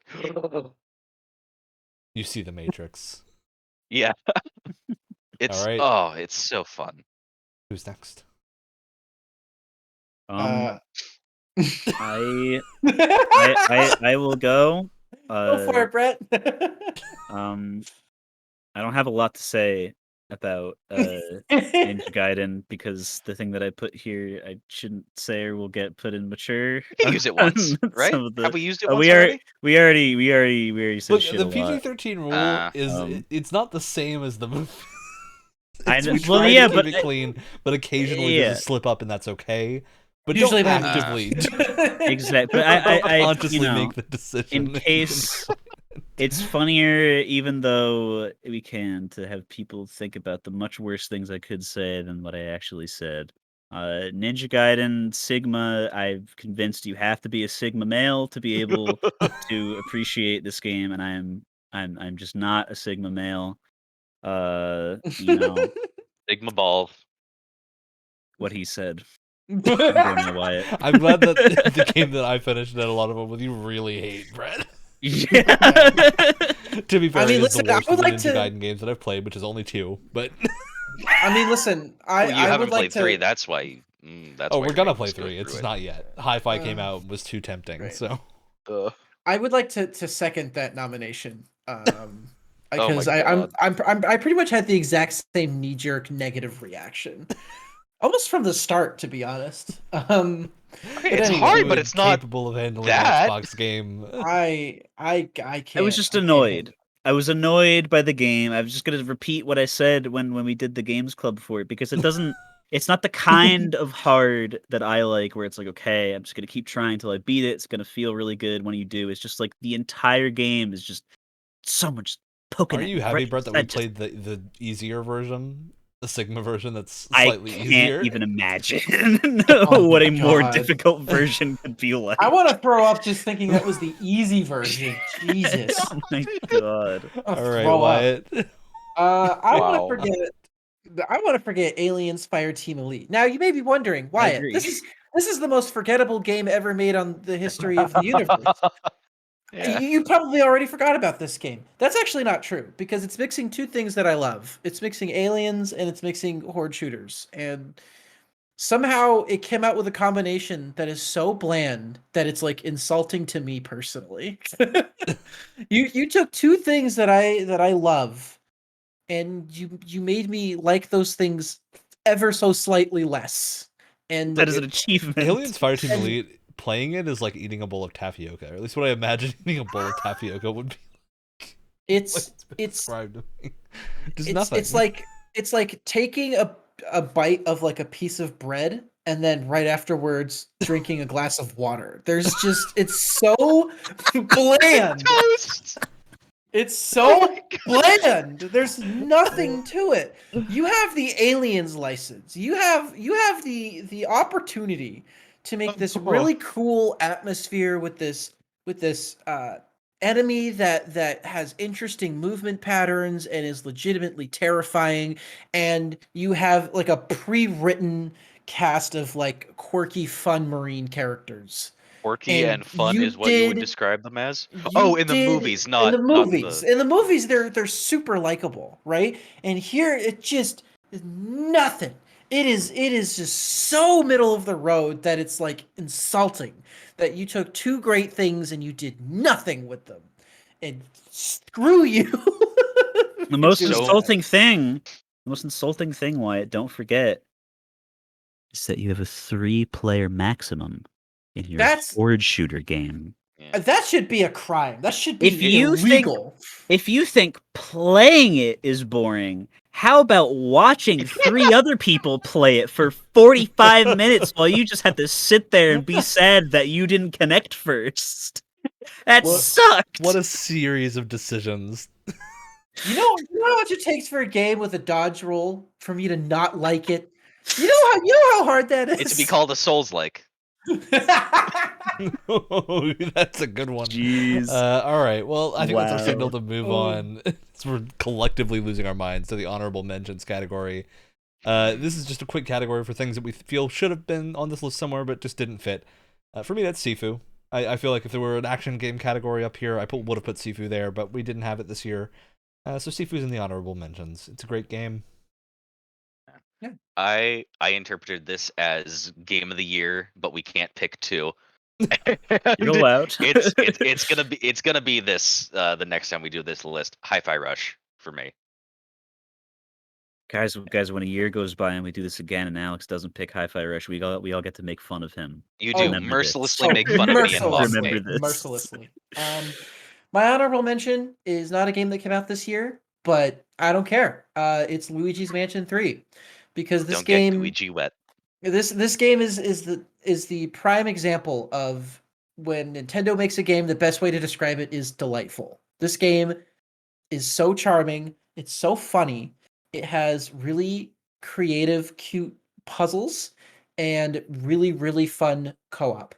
And it's just so Also almost manages to have Resident Evil level design in a game that is completely not What? scary. I said What? because I've been playing this Oh, with my that's cool. girlfriend, right? And like a little ways through, I was like, you know what? This is like if Nintendo made Resident Evil. Yeah, I mean, legitimately. Like, it's fantastic. That was close, It's like- Luigi. You were it's like if almost you a took- Jill sandwich. It's like if you took Resident Evil, Ghostbusters, and they just plopped Luigi down in the middle of it with his gooey, gross companion, and then you get Luigi's Mansion 3, and it's delightful. All right. Neither of these are delightful. They're both disgusting. But neither of Delusion's them a are little bit also delightful. a little. Well, they're both delightful in my kind of way. Yeah. Dread Delusion and Lunacid, neither of them are done. They're both in early access in the middle of development, but both of them are really, really, really, really freaking good. Yeah, I haven't played enough of either of them, and they're just not done. So I didn't want to put them among the finished games because it would just not be fair. I don't think. Was All Dread right. Delusion the floating island one Yes. that we were talking about? Mhm. Okay. Now we have our goatees, our personal game of the years, the ones that we enjoyed most. And these are not necessarily from this year. They're just games that I think they actually all from this year, surprisingly. But they just had to be a game that we played this year. Some good picks here. Who wants to go first? Let's do it in order again. Let's have you go first, Ryan. All right. Look, Alex is nominating me. It's flipping the show on its head. In front of the bus, you go. Look, I picked Elden Ring. I think this is one I thought about a lot because I actively didn't want to give it to Elden Ring because Elden Ring got it from everywhere else, but I don't think I played a game better than Elden Ring this year. So it had to go to Elden Ring. That's fair. Yeah, Elden Ring is just great. It's an extremely good FromSoft game that's solid all around. And what made it better this year is I managed to pick up a PC copy and play some of the mods for it. And playing Elden Ring randomized and modded to hell is extremely fun. Really when funny. you walk up to Margit's chamber and find Captain Nile there, it is a very scary moment that becomes very easy because you realize that the boss scaling is so generous at Margit's level that Nile dies in just a couple of hits, and it's great. There's a quote from you, Ryan, that you said about this Yeah. game that has always stuck with me, where you said, "This is the first time where I've paid $60 for a game and felt like it wasn't enough money." Yeah, it wasn't enough. Seriously, though, Wow. that's a Yeah. good quote because it's Yeah. true. I feel like I owe them more money. Well, they got it because I bought 2 copies of You're the like, game. I feel like I just stole something from FromSoft, and I feel bad. I want to give it back, but I don't want to give it back, but I do. When I am older at some point and have matured more as a person, to the point where games don't Alex, you're infuriate 20 me. something already, bud. You may have made it there already. Those reflexes aren't gonna last forever. They're only gonna get worse from here. I desperately want to like Souls-like games because I can appreciate them, but I can't play them without getting pissed angry and having veins pop in my head. Oh my god. I love that. I think the way that we typically do this podcast, Alex, you always seem like the most mild-mannered of us. Yeah. Now you're turning to absolute baby paste. We found Alex's baby paste button. It's Elden Ring. God.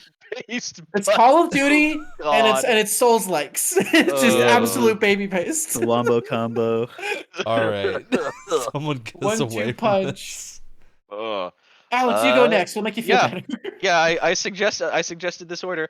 My game of the year is Sable. It is the only game that I have outright bought from Game Pass. Because it is just so atmospherically fun. It's a wonderful world to go around in.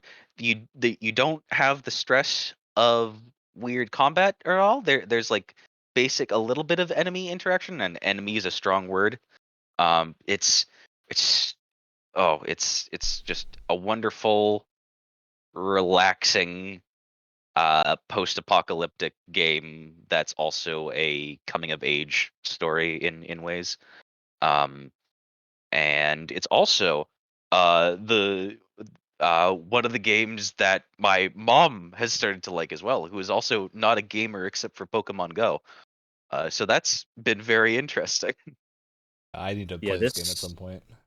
Seriously, because I think this was the runner-up for It is my game of the year insanely last approachable. year. Yeah, the reason I stopped is because the motion with the black dots on the dunes was making me legitimately sick. I've heard they fixed that issue. Yeah, because it was a way that like if it wasn't fixed, I would doing know. Some weird stuff. I'm our canary in the coal mine for motion so I need sickness. to play this at some point. Yeah. It sounds very up my alley. Super comfy too. So my pick is the other obvious game of the year pick, the one that also ran Game away with a Awards bunch of echoing. game awards, right? The reason they're obvious is often because they're good. Yeah. Well, that's what I was gonna say. Is that I wasn't. There was never a moment in my mind where I'm like, well, it could be something else. No. It's God of War. I'm sorry, Stray, but you're not on the list this year. Yeah. Listen. I haven't played Stray. I'm sure it's fine, but it's not God of War Ragnarok, and we're not here to talk about that right now. But this is another one of those games where it's like we've known about its development for a while, and it lived up to the hype after multiple delays. It still came out, and it still kicked ass, and it's a great game with a story that I think is very good. I don't think it's as focused or quite as like well-rounded as God of War 2018 personally, but I still think it's a very, very good story and a very good conclusion to a lot of, I'm not going to say what specifically, but a good conclusion to a lot of things that were set up in 2018. And I think they pair really, really well together as like a two-part story. And it just, I started playing it and I didn't stop. It was like the only thing that I played other than like the occasional Halo or Call of Duty match here and there. I just played this until I finished it because I was not interested in playing anything else. So yeah, I mean, from everything I've played of it so far, it deserves it. Yep. Just need to actually sit down and play some more. All right, Brett. All right. My game of the year is not Elden Ring as much as I loved Elden Ring. It's Signalis because it's a weird feeling to just like see something else get made and then you get it in your hands and be like, how did they take this out of my brain? Had the government's doing a really good job watching me because holy crap, this is terrifying. But it's like they have a very similar art style to the way that I draw, and they feature a lot of the same classical music that I like listening to. It's based off of survival horror and Silent Hill in particular, which is right up my alley. And it's just got such weird cosmic horror, like classic and really well done cosmic horror influences. It's just every single, you know, check mark box on the list is filled out. They have the list of Brett's industrial favorite dark things. future bits that Yeah. you like. As Yeah, a note, Taylor there made will for be you. a games club on It is. Signalis coming for sure. as soon as just more of need- us have finished it. Yeah, Which and will I hopefully need. be within the next month or two. It's Fingers one of those crossed. things too where I need to familiarize myself with the kind of extremities of it, because there's clear references to things like the King in Yellow here that I'm just not smart enough. Going I need over to your educate head 'cause you myself. haven't- Exactly. Not a thing that everyone is exposed to at a young age, you Yeah. know. Classic literature of the King in Yellow. Yeah. God. But I think it says something that, so many people can enjoy it this much, and then, be like, Yeah. oh, well, I better go read The King in Yellow now so I can enjoy it even more after that. Which is where I I am. wouldn't recommend reading the King in Yellow. I'm going to anyway. I know Have the fun in-lore getting lost. story for finishing, I think, like the second act or whatever is that you go insane as a reader. Yeah. So I'm excited. Hey, I have a but mini yeah, of the King in Yellow for a board game that I need to paint, so there you go. this will be a fun time. We got a King in Yellow themed night going. All right. Well, we've already run up our tally of time, but we have a few Oh. final things to go through. A We few gotta. fun little side awards that are nice to end the night on, and we'll reserve some of these that we don't go through to be our openers for the next few episodes as we reveal the rest of this Good list. I think a nice one to call back to an earlier discussion: best Halo Infinite replacement. Another one that Ryan and I agree on. And bizarrely, okay, I'm sure if you look back, I don't think last year, because I think last year I was playing Destiny, but the year before, I'm sure I had a rant about Destiny. I am sure of it, that I was angry at Destiny for the sunsetting thing. And when It was discuss absolutely all three of you. It was absolutely all three of you against it, with me being its one defender, and I wasn't even defending Sunset. Yeah, I don't think it was you were even Yeah. defending it, because it was a bad year for Destiny. All right? Yeah. But Destiny 2, I think, has stabilized itself to the position where I feel okay recommending it, with the caveat that I was lucky enough to have played up to the point that got sunset, so I'm not missing any of the story. That said, I also don't religiously follow Destiny lore. I'm not a person that keeps up to date with it all the time. And I feel real weird that seasonal stories are gone after the year that they're in, because they're very good, and it seems bizarre that they're getting rid of that content. They get a I don't short know, little maybe there's a plan paragraph for in it? the. Hopefully there's a plan to bring some of it back at some point, but I don't know. Yeah, I hope so. But hey, at the end of February, we're getting a grappling hook. Yeah, And that fixes all the problems that a game could possibly have.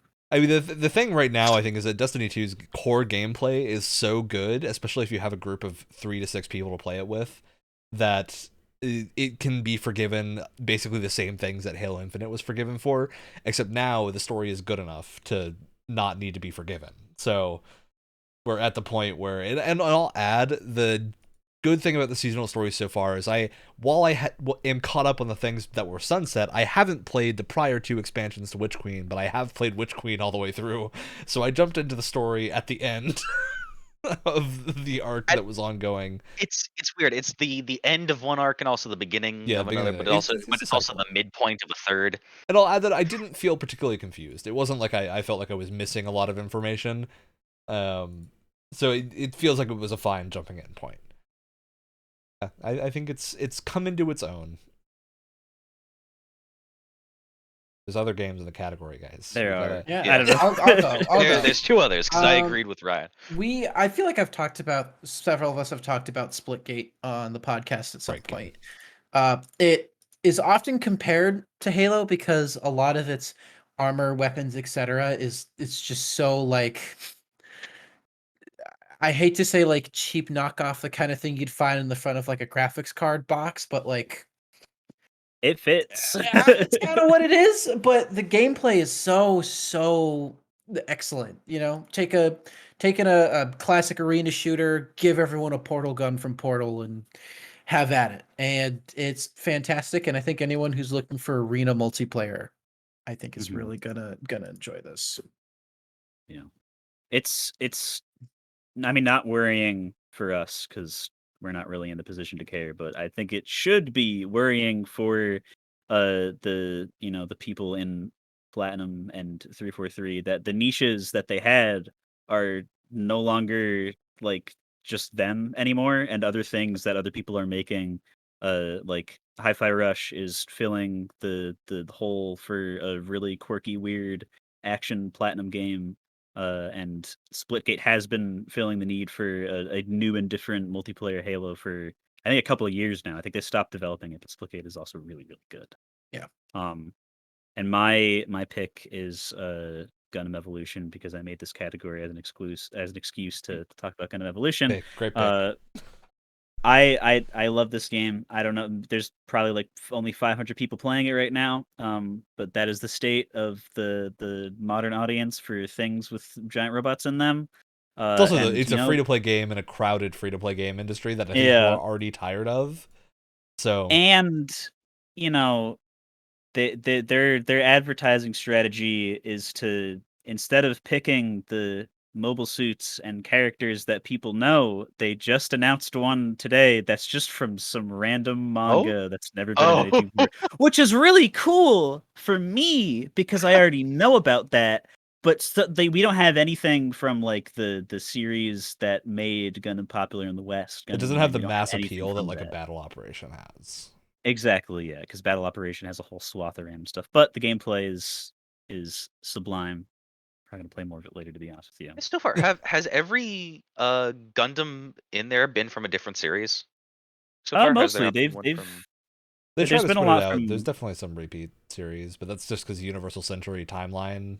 It's huge. It's a big. Because I was gonna say I don't think there's another one from Iron Blooded Orphans in yet, but they have Barbatos. Can you imagine like any other frames from IABO being in there? That would be. I don't want them because they're still so varied. I think the only one that could make it in is the one that is the horse. That I forget the name of. That would be different enough. No, the Kamaris Trooper, because that's just from the show already. Complete Greek to Wyatt, I'm sure, but important to have differentiation in the characters you add to the game instead of just adding characters that all do the same thing because they look different. I don't know. I'd like. Please don't fall. Please don't fall. Please don't fall. I don't know. I'd like some of this action. In the game. From Age, that'd be cool. Yeah. Fun. All right, and I'm gonna leave us off on some of my favorite wording. There's two more that I want to do. One is a nice simple one. Least horny on main. This is really a great award. I'm so happy you put this here, Alex. Alex, I think you're the only one that even knew what this fully meant.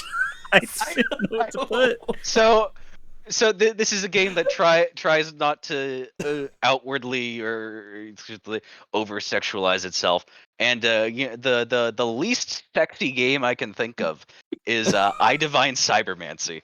And I have to agree with you.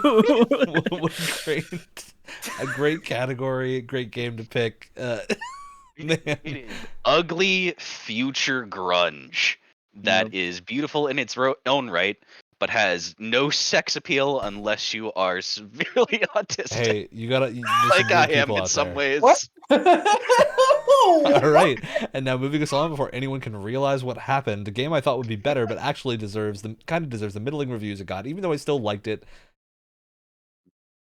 With the frowny face. This will be our final category for the night. The rest we will pull up for the next few episodes.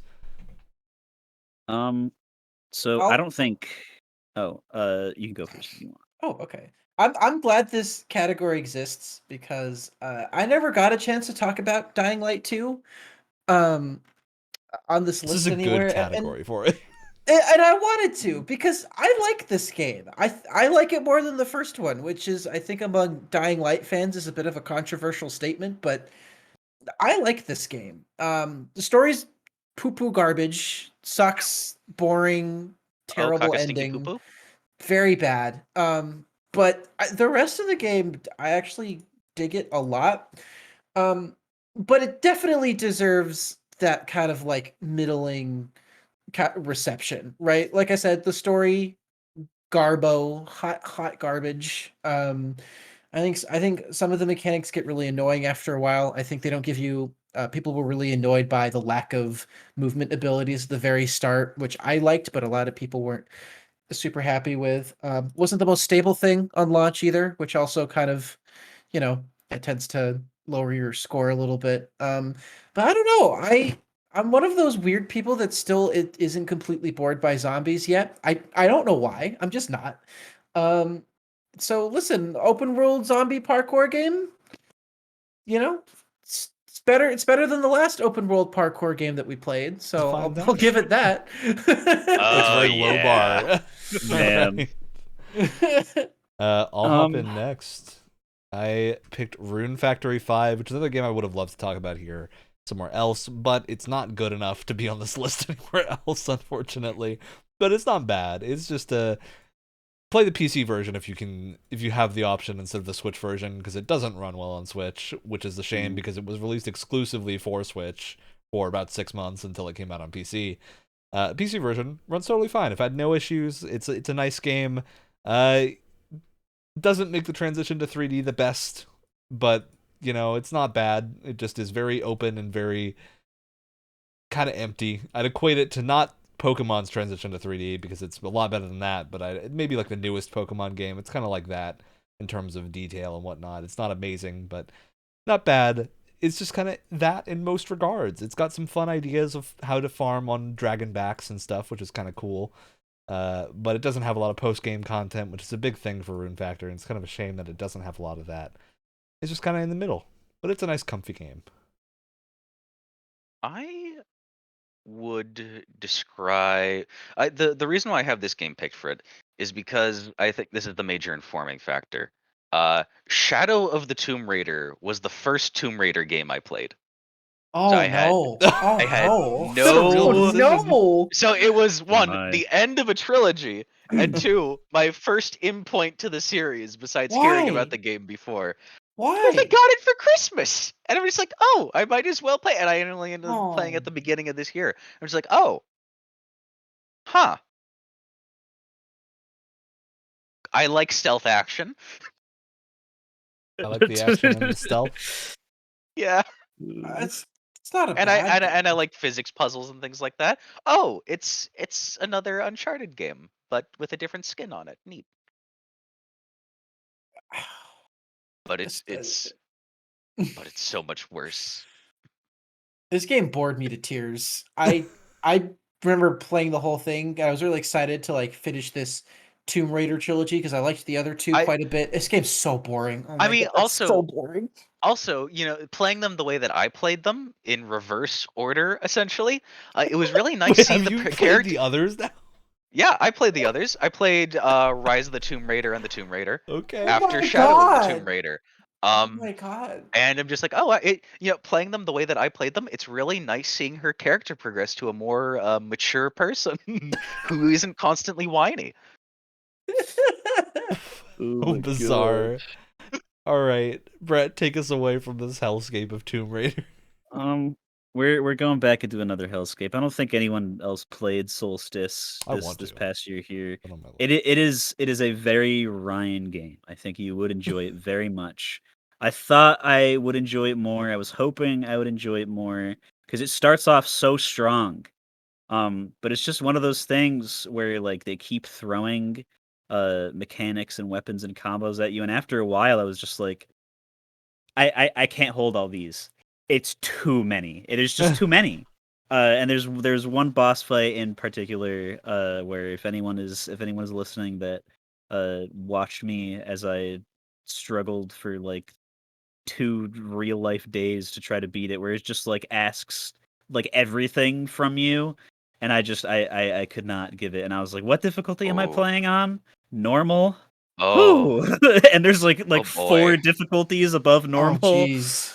I just one of those things. On hard, I'll be fine. I would put it at a difficulty, at least for me, at multiple difficulty levels higher than the final boss for Hi-Fi. Like by the end of it, Yeah, I I beat just Devil kind of May wanted Cry it to be 5 over. and all the others on hard. I'll be fine. Well, then It can't you'll be be that okay. bad. You probably will be. Oh, I also hope for your sake that the last cutscene that the game ends on actually renders correctly for you, and Yeah, the that the would be a problem if that lighting doesn't render. and the high poly models actually render, so that you're not stuck with looking at flesh colored goo for the final cutscene of the game. oh no! You know, occasionally we need a little baby paste to remind us of where we are in life, and that's, I Someone think, a good looks like note to someone end got on. Luigi wet. So we're gonna do shout outs, and then it's the end of the show. Who wants to do a shout out first? After that wonderful solstice description. Shout out to peanut butter and banana milkshakes. Nice and simple, you know. Gotta keep it easy. It's perfectly fine. Easy note way to end shove on. protein down. Shout out to rosemary and tomato sauce because it was very good. And that is all I could think of. All right.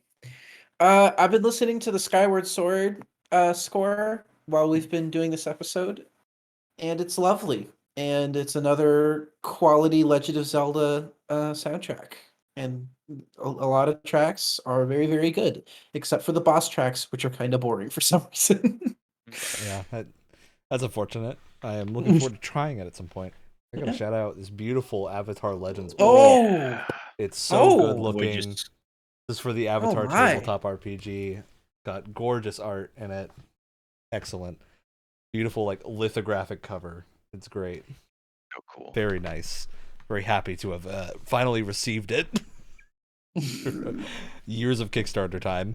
All right. Well, that's the end of the show. We did it. As always, Tuesdays at 7 p.m. Eastern Time on the podcast platform of your choice, YouTube and Twitch. All over the place. Like termites. We're inside your walls, is what he means. And we're never going away. We will ruin your furniture. I'll leave that up to you what you think that means.